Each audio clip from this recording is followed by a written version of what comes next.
So this is the point. We are leaving Srinagar and we enter Gandarbal. This is Gandarbal, yeah.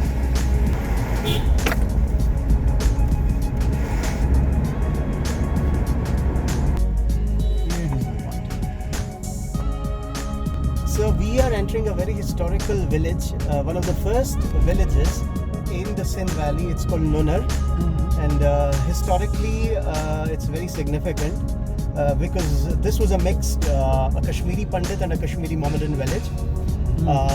But unfortunately there was the Kashmiri Pandit exodus 30 years ago, but we still have some families who are living in Nunar. Pandit Kashmiri Pandit families, yeah. Most of the people from both the sects in Nunar were quite literate, and it has got a temple. As we are passing, we have a temple here on the right. Yes, it's still maintained and as it is. This is the very historic Nunar market, and just a few years ago, probably a decade and a half ago, all the shop fronts were made of wood. So this is a change, good from the, maybe good from the shop security point of view, but not aesthetically. you can see the brickwork of the shops. Yeah. Nunar is also famous for the cluster of chenars it has. Yeah. And this is a lovely view of the house.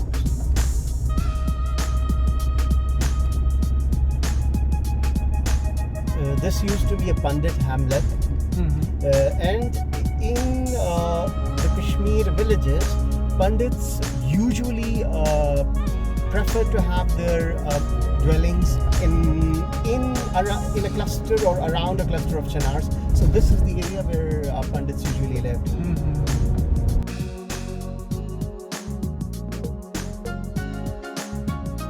So this is on the right is Gutli Bagh. It's village. The tribals from the Northwest Frontier province living here since last around 150-200 years.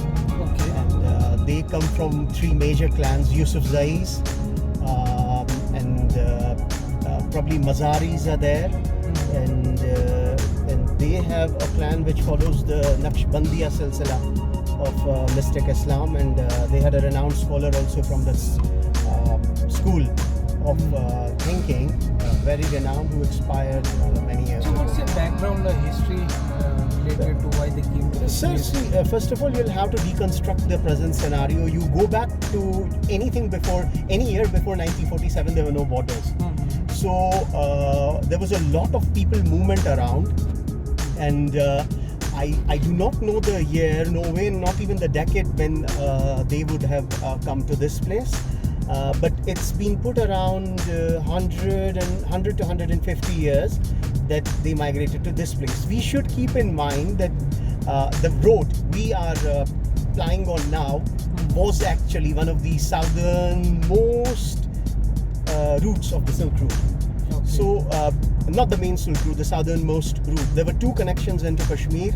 This was the Baltal Dras Road, and the another one was through Bandipora, which was less used. But this was the main caravan route, and actually the road on which we are flying now was the Yak Trail. This was the Yak Trail. So, what a transition. I'm not liking it, honestly, but so this is the very famous treaty road. It was called the treaty road from Gandarbal to Leh because it was a treaty between the British and the then Maharaja, if I'm not mistaken, for smooth flying of caravans on this road. That's why it's called the treaty road. So coming to the point, yes, there were many communities passing through this road for commerce, for livelihood, and in those days, because nothing was defined, people could settle anywhere if they were comfortable with the region and the culture. So it could have been the reason that these Afghan tribes came and settled on this very plateau. There are many other theories as well, which I don't know how far are credible, but Afghans, because Afghanistan has always been turbulent and communities have been migrating out of it. And you never know, because it's a highly tribal society. So maybe there were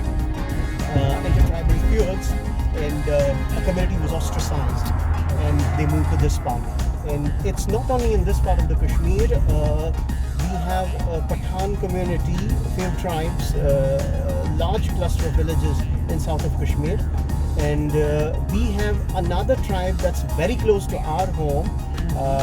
They are the Galzaris. Yeah, they are. The people here are Yusuf Shahis, Mazaris, and no, he's not stopping us because this is a highway. The people here are Yusuf Shahis, Mazaris, and what's another tribe was Achakzais probably. Tell him that. So we are hitting the highway.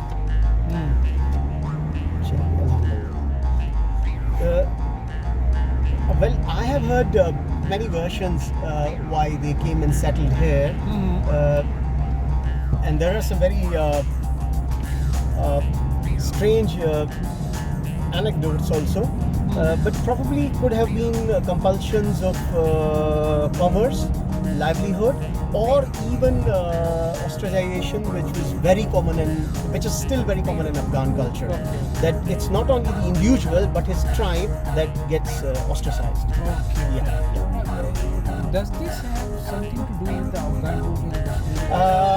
Could have probably, yes sir, because Duranis did rule Kashmir for a pretty long time, and it could very well have to do something with that as well, that they were invited or Something like the Sikhs, Yeah. Sikhs probably came to Kashmir during the Ranjit Singh's era.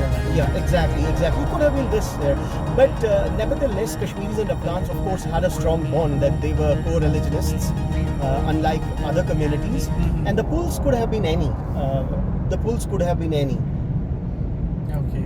But then this community excelled, especially the one in Gutli Bagh, because they produced many renowned Islamic scholars. Okay. Yeah. So, do you know something about the social habits or something?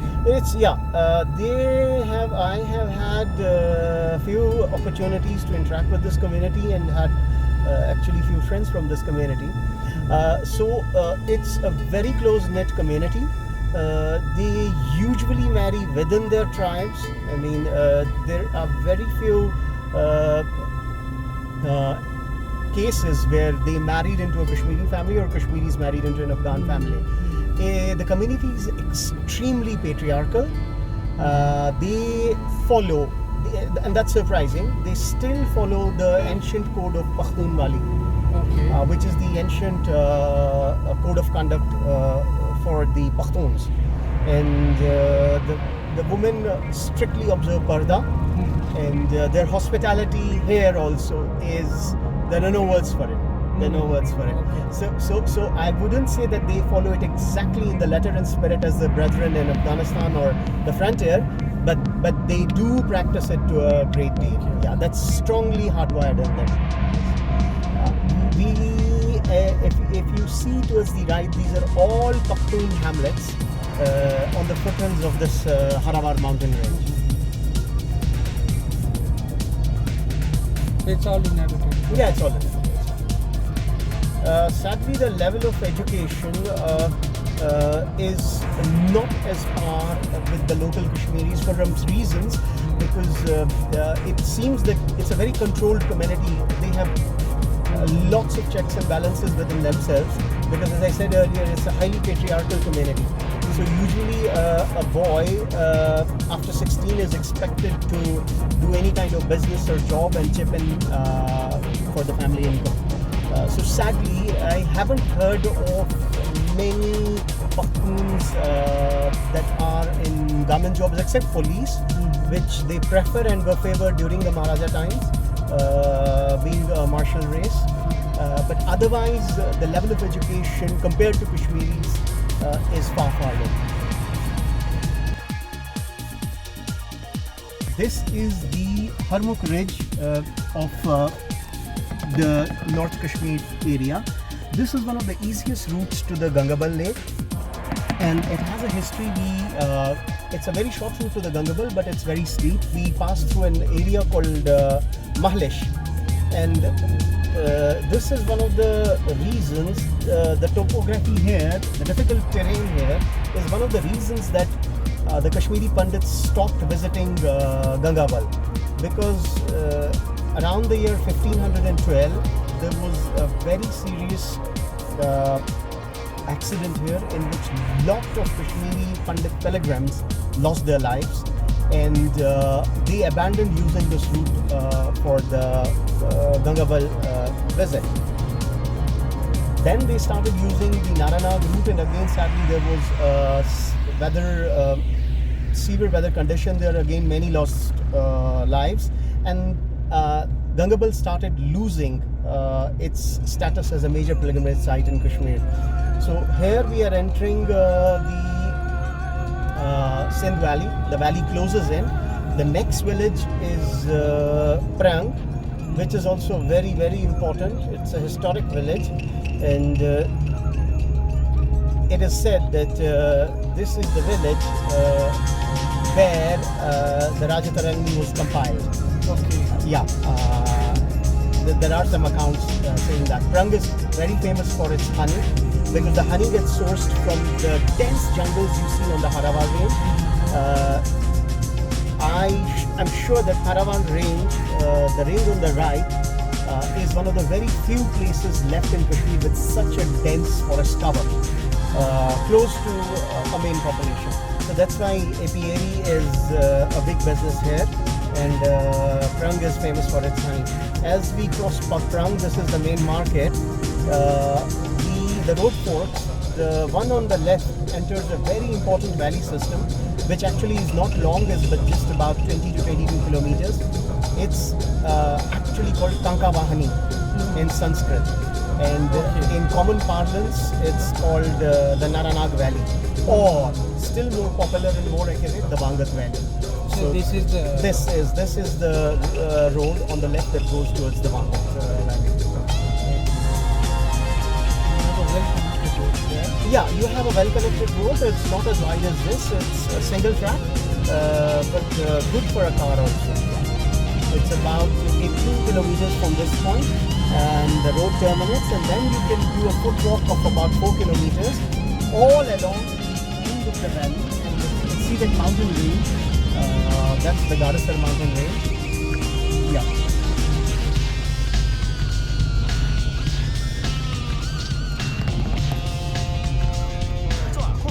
That's the Gadasar mountain range, and I'll just give you a very crude orientation. This is the Nala coming from the Gangabal. This is the Vangat Nala.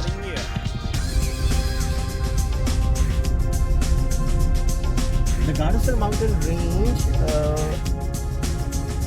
you can say that that's actually very close from where the northern areas start. Yeah. And beyond that is Gures and Teler. This was, as I said you, this was the ancient caravan route. Till 1947 or 48, caravans used to fly on this. And Kangan was a major camping and halting place. And I'm sure there were many camping.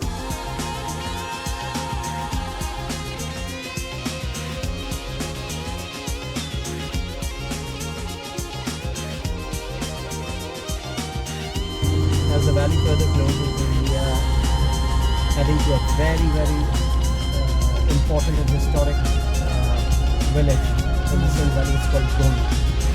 Yeah. It had a different name though, but now it's shortened just to Gond. Actually, it is Gondis Sourcing. So yeah, it's now shortened to Gond. And it was a stopover for the caravans, and was an important trading point and a sourcing point for furs. Acha.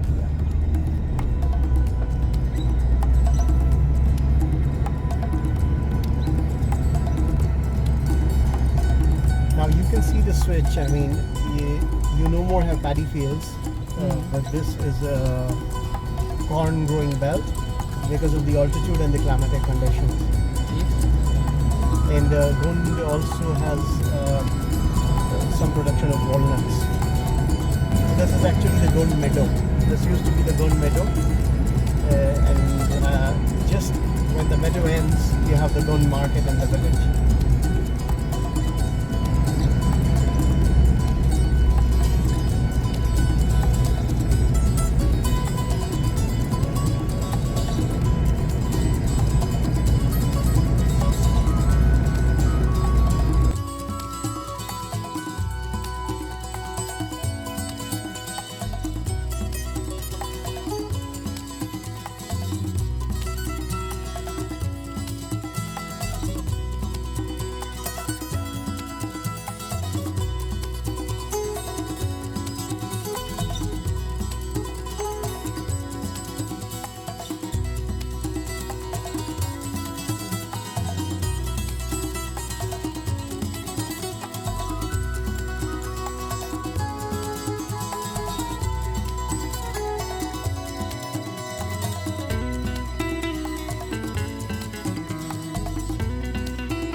You started entering the Gagangir Gorge. It's also called Hang, and this is actually the place where the road gets blocked from December onwards all the way up to late April or May because of the snow accumulation from the side walls, and that's why they're planning a tunnel here so that at least you can get through to Sonamarg all season. And to get to Ladakh, they would need to bore another very long tunnel for the Zajila. It's also very historic because many battles have been fought on this very patch. It looks very ideal guerrilla and ambush territory, and one of the most historical battles or skirmishes, you may say, were fought here between the then Kashmir rulers and Mirza Haider Duglat coming from the left side.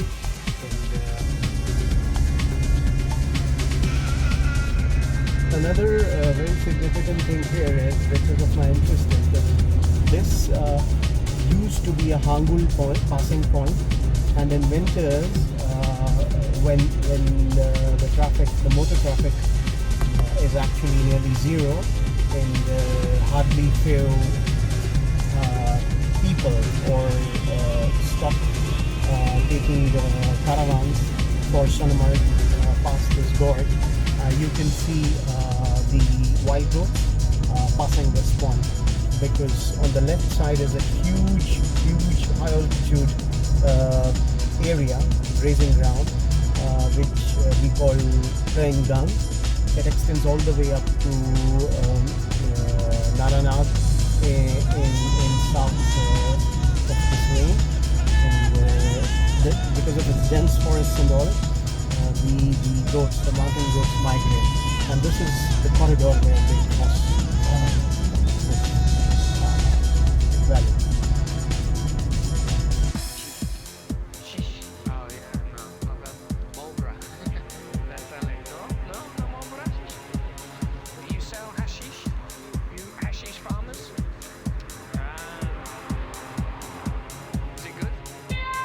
This is something very important. This is called Hajj Kabar, or the Haji's grave.